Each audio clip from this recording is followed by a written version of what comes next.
I was born with a dual personality. Most of the time, I'm the easy kind of girl. Quiet, polite, the one who says sorry when someone bumps into me. The one who keeps her voice soft, keeps her hands folded, keeps the peace even when it costs her. But 3 drinks in, I don't stay that girl. 3 drinks in, something else steps forward. And I only learned what that meant when I was 7 years old. It was my Aunt Marissa's wedding. Backyard tents, fairy lights, paper plates, adults laughing too loud like they were trying to prove they were happy. No one was watching the kids. No one was watching me. I was curious. I was small. I wanted to feel grown. So, I sneaked 3 glasses of sweet wine from a table where nobody noticed a child reaching up. At first, it tasted like sugar and freedom. Then my memory snapped. Just gone. Like someone took a scissors to my life and cut a clean black hole through it. When I woke up, my hands were stained and sticky, my heart hammering like it wanted out of my chest. And something terrible had happened nearby. Something so wrong my brain tried to reject it the way you reject a nightmare after you wake up. The adults were screaming. My mom was shaking so hard she couldn't stand. My dad looked at me like he didn't recognize me. And the fear in their faces wasn't the normal fear parents have when a kid breaks something. It was primal. It was the kind of fear you see right before an accident. They dragged me into a room, locked the door, and my father grabbed my shoulders so tight it hurt. Anna, he said, voice cracking. You will never touch alcohol again. Do you hear me? Never. Not a sip. Not a drop. My mother sobbed so hard she could barely breathe. We can't go through that again. She choked out. Promise me you'll never drink again. I didn't understand why it was so serious yet. But I understood fear. So I promised. And after that, my life became a long list of rules designed to keep me safe from myself. Doctors used careful words. Therapists used gentle tones. My parents kept files and dates and notes like they were trying to build a fence tall enough to hold back a storm. Eventually, the truth became simple. If I didn't drink, I was normal. If I drank too much, I wasn't. So I built my whole identity around refusing alcohol. At school dances, I held Sprite in a red cup. At college parties, I laughed and said, I'm allergic. At office happy hours, I raised a glass of sparkling water and let people think I was boring. I didn't care. Boring meant safe. Safe meant I stayed in control. Then I met Ethan Carter. Ethan was the kind of guy who knew how to make you feel chosen. He had that confident, charming energy, well-dressed, quick smile, smooth voice, the kind of man who could walk into a room and immediately look like he belonged there. And for 3 years, he respected my one rule. If someone offered me a shot, Ethan would slide it away like it was nothing and say, she doesn't drink. If someone teased me for being uptight, he'd put an arm around me and smile like he was proud. My fiancé's allergic, he'd say, I'll drink hers. Fiancé. That word still felt unreal when I said yes to his proposal. It wasn't a massive gesture, no stadium screen, no flash mob, just a quiet dinner, a ring, and Ethan looking at me like I was the center of his future. I believed him. I believed that the man who protected my boundary would always protect me. So when Ethan threw a birthday party for himself in Los Angeles, one of those rented hillside homes with glass walls, a pool that glowed neon blue, and a view that made the city look like spilled diamonds, I didn't worry. I wore a dark green dress. I curled my hair. I practiced my smile in the mirror. I told myself, it's just a party. Then Felicity Lane showed up. Felicity was Ethan's childhood sweetheart, which was how people described her. Even though she wasn't his ex on paper, she was just always there. Always in his memories, always in his jokes, always in the stories he told like they were harmless. She walked in like she owned the air. Perfect makeup, glossy hair, soft laugh, expensive perfume. The kind of girl who didn't need to say, I'm important. Because her whole existence screamed it. She hugged Ethan for a little too long. Then she turned to me with wide eyes and a smile that looked sweet until you stared at it long enough. Anna, she said like we were friends. Happy birthday to Ethan. I'm so glad you made it. Like I had a choice. I stayed polite. I stayed calm. I stayed Anna. The music was loud. People were filming stories for Instagram. Someone was popping champagne near the kitchen island. Ethan's coworkers were laughing in a tight circle. Half business networking, half party. Then Felicity lifted a glass. Everyone, she called, voice trembling just a little like she'd practiced in private. A toast. The room turned. All eyes on me. Felicity looked at Ethan, eyes shiny. Ethan, she said. You deserve the best. And I'm so happy you found someone. Her gaze slid to me. Who makes you happy? Applause. And then she extended the glass toward me. Anna, she said softly. Cheers. My stomach clenched. I shook my head with a polite smile. I can't. I'm allergic to alcohol. Felicity blinked. Then her eyes filled with tears like a faucet turning on. Ethan, she whispered loud enough for people to hear. I told you. She doesn't like me. My pulse spiked. Here we go. Felicity's voice wobbled. I'm trying so hard, and she's acting like I'm trash. What did I do wrong? The room shifted, awkward, curious, entertained. Ethan sighed like I was ruining his evening. Felicity is making a toast, he said, already impatient. It's my birthday. It's a drink. Will it kill you? I really can't, I said quietly. Ethan. He didn't let me finish. His hand came up, fingers closing around my chin. Firm, controlling, my breath caught. Be good, he murmured, smiling for everyone. Just this once. Then he lifted the glass and tipped it toward my mouth. I tried to turn my head away. He held me still. The liquor hit my tongue like fire. Not wine, not champagne, something strong. Something that burned all the way down like it was scraping my throat on the way. I coughed, eyes watering. Ethan leaned close and whispered, still smiling like this was affectionate. Punishment, he said. 3, then apologized to Felicity. The room laughed. Nervous little laughs, the kind people make when they don't want to get involved. My hands started shaking. I swallowed hard, trying to keep myself grounded, trying to stay lucid because I knew what came after 3. I knew what waited behind that door in my head. I really can't drink. I rasped. Something bad will happen. Felicity sniffled, looking hurt. Ethan, I told you. She doesn't welcome me. I should just go. Ethan immediately turned soft for her. No, he said, pulling her close. You're not going anywhere. Then he looked back at me, and the softness disappeared. His eyes were thin with anger. Anna, he said, boy slow. Why do you always have to be difficult? Difficult, like my boundary was a personality flaw. I swallowed, tasting bitterness and alcohol. I smiled because that's what I trained myself to do. But inside, something cracked. Once upon a time, Ethan would block every drink for me. I remembered him squeezing my hand under the table at dinners, calm and steady, and saying, she can't drink. I'll take it. I remembered feeling safe now. He was the one forcing it.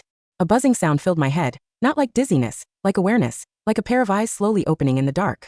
I stood up too fast. My knees wobbled. I turned and walked toward the hallway bathroom, trying not to stumble, trying not to show panic. Cold water. I need cold water. I need to stay awake. I locked myself inside and gripped the sink, breathing hard. Not tonight, I whispered to my reflection. Not tonight, please. The door clicked. I whipped around. Felicity stood there, arms crossed, smiling like a winner. Pathetic, she said. Didn't you say you're allergic? You seem fine. Her tone dripped with mockery. My hands curled into fists.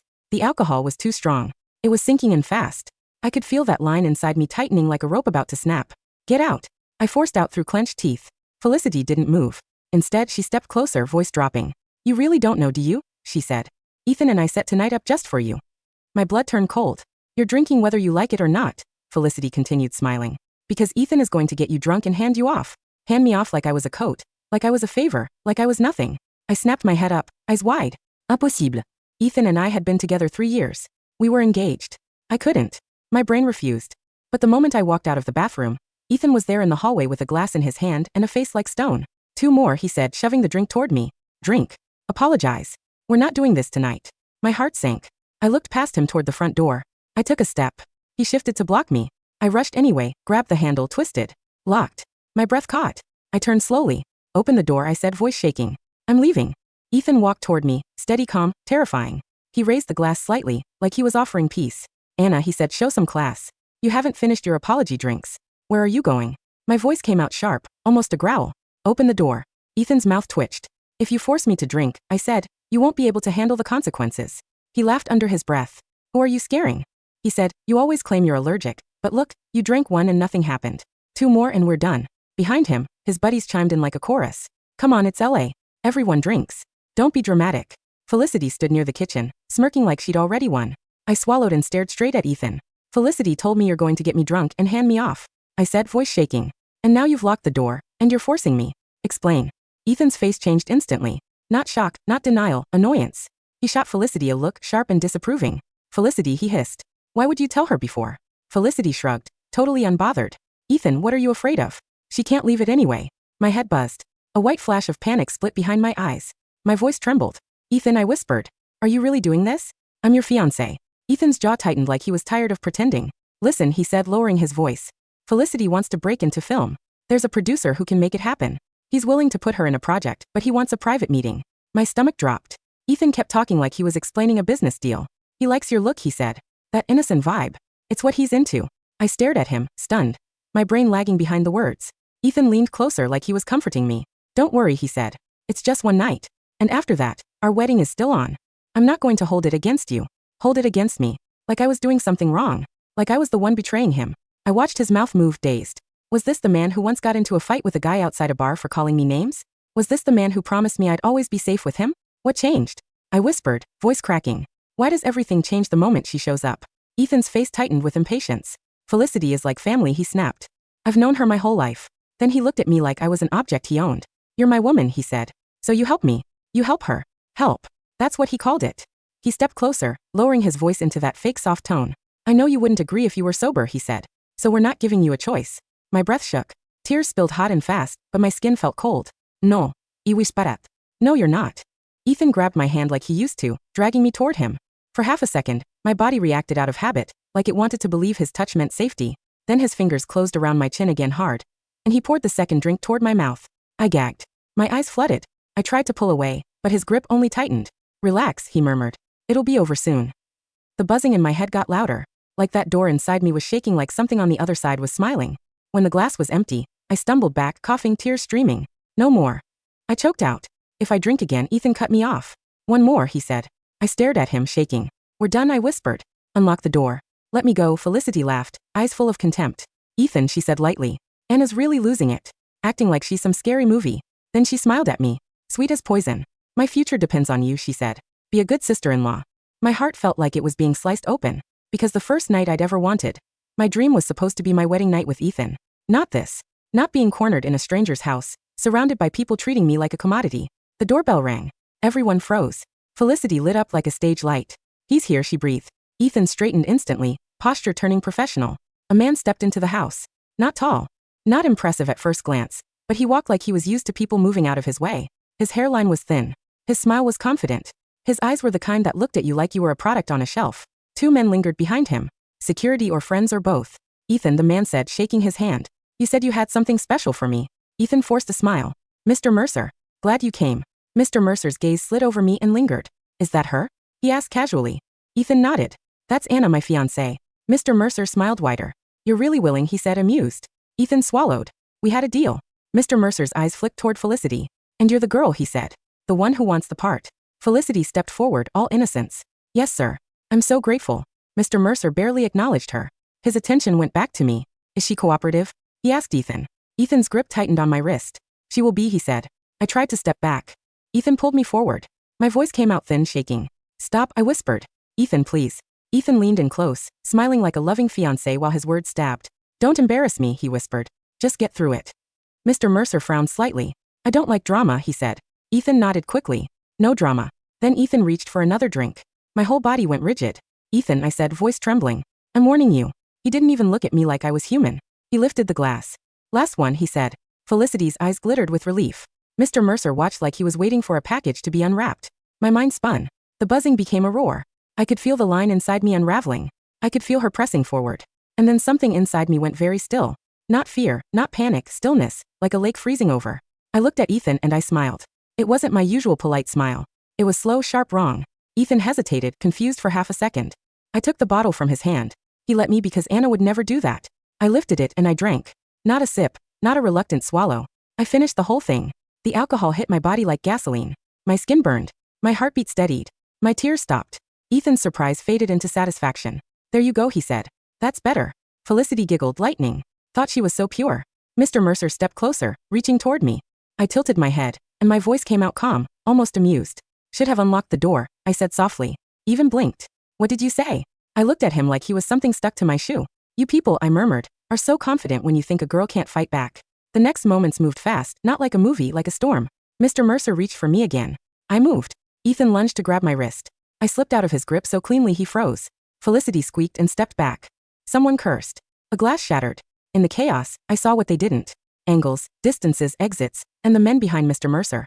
Security hesitated, suddenly unsure, because this wasn't going according to the plan where the girl cried and gave up. This plan had a different girl now. I didn't scream. I didn't beg. I didn't waste breath trying to convince wolves to grow empathy. I moved through them like cold intent. And within minutes, Mr. Mercer wasn't smiling anymore. He was on the floor, red-faced, panicking, tangled up, and pinned in a way that made him look less like a powerful producer, and more like a man who'd finally run into a consequence he couldn't buy his way out of. Ethan rushed into the hallway, face twisted with fury. Anna, he shouted. What the hell are you doing? I looked at him. My eyes felt different. My smile felt different. Ethan's anger faltered for a fraction of a second because he could tell. Something was off. Something wasn't me. Felicity stood behind him, shaking, trying to keep her voice steady. Oh my God, she gasped. Ethan, what is she? Mr. Mercer barked, frantic. Get her away from me. Are you insane? I'm calling my lawyer. Felicity fumbled for her phone with trembling hands. She tried to call. Nothing. No service. Her phone chirped. Her face went white because they'd blocked the signal. So I couldn't call for help. And now neither could they. Felicity ran for the front door, yanking the handle, sobbing. Locked. She slammed her palm against it, voice rising. Help. Somebody help. Ethan stepped toward me again, but his voice lost its arrogance. It sounded scared, Anna, he said, swallowing. Stop. We can talk. We can fix this. Fix like it was a misunderstanding. Like he hadn't just tried to trade me. I tilted my head, studying him. Then I leaned in slightly, voice quiet. You should be scared, I said. Ethan's eyes widened. Anna, he whispered. I smiled. Anna tried to warn you. I murmured. You didn't listen. Ethan shook his head, breathing fast. No, he said. No, you're what? I spoke like I was introducing myself. She's the polite one, I said softly. She's the one you called dramatic. She's the one who begged. She's the one you thought you could control. I took a step closer and Ethan backed up without meaning to. And on what happens, I whispered. When you push her too far. Ethan's face twisted into horror. Felicity slid down the wall, sobbing. Real sobs now, not performance. This isn't funny, she whimpered. This isn't funny. Mr. Mercer tried to look angry, but it came out as panic. You're going to regret this. He snapped weakly. You have no idea who I am. I looked down at him calmly. Oh, I said almost kindly. I think you've spent your whole life assuming girls don't get to say no. Then I straightened and turned my gaze toward Ethan and Felicity. Ethan's voice broke. It was her idea. He blurted, pointing at Felicity like a coward on instinct. She pushed me into it. She said it would be fine. She said you'd Ethan. Felicity shrieked through tears. You promised. Ethan snapped, panic turning to rage. You said I had to prove I cared. You said you needed this role. Felicity sobbed harder. I'm tired of being nobody. She screamed. I'm tired of watching other girls get everything. And there it was. The truth. They weren't lovers. They were partners using me as a stepping stone. My smile widened slightly. Love that. I murmured. Now say it louder. A crash sounded somewhere outside like a neighbor reacting to the noise. The party wasn't music anymore.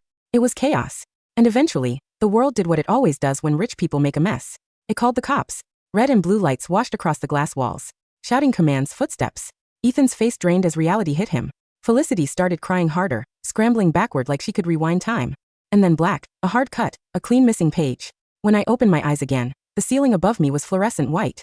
My wrists were cold metal cuffs. I blinked slowly, mouth dry, head pounding like someone had filled it with sand and broken glass.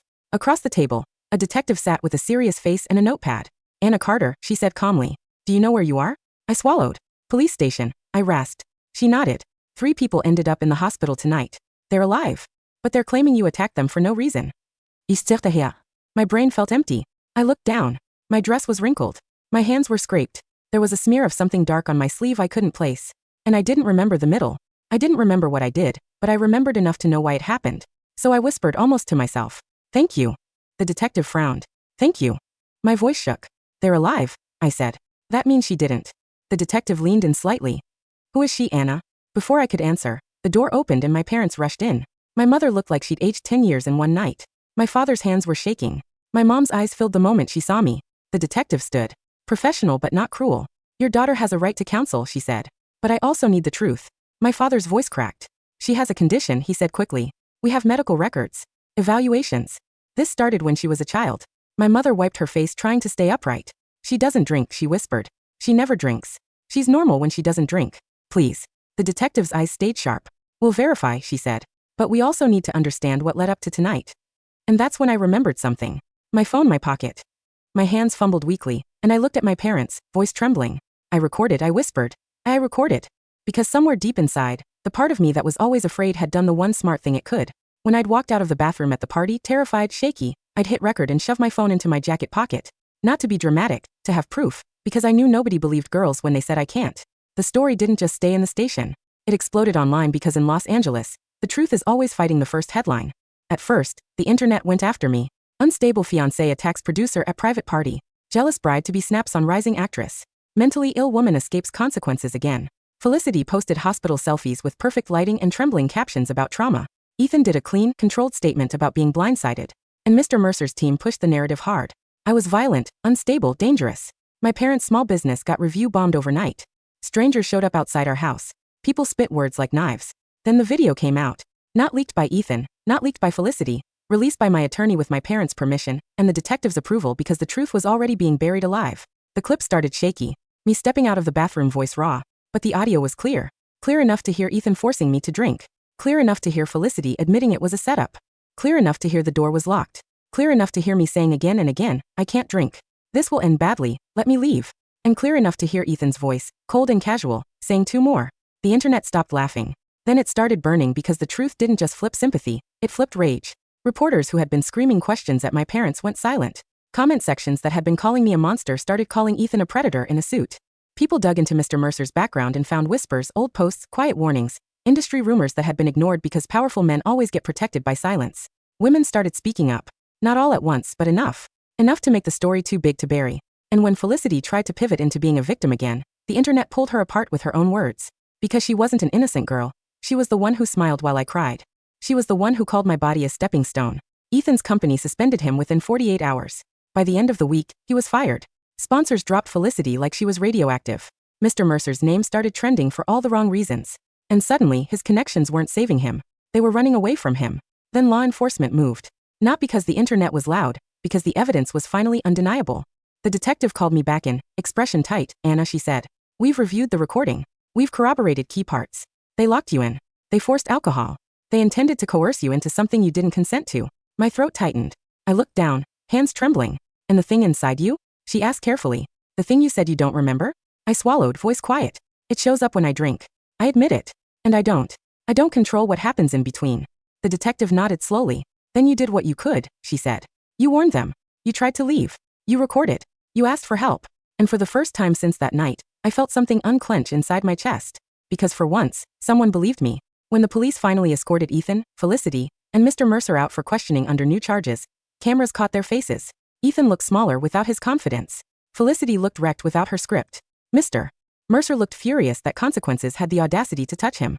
My mother wrapped her arms around me, cried into my hair. My father held us both, shaking, and I stood there staring at the flashing lights, feeling hollow and steady at the same time because I didn't win. Not really. I didn't get my old life back. I didn't get 3 years back. I didn't get the version of Ethan I thought existed, but I got something else. I got the truth on record. I got their masks ripped off. I got the world to see what happens when a woman says no and a man hears convince her. And I got one final lesson carved into me so deep I'll never forget it. My kindness was never weakness. It was restraint. And the moment they mistook it for permission, they met the part of me that doesn't ask twice.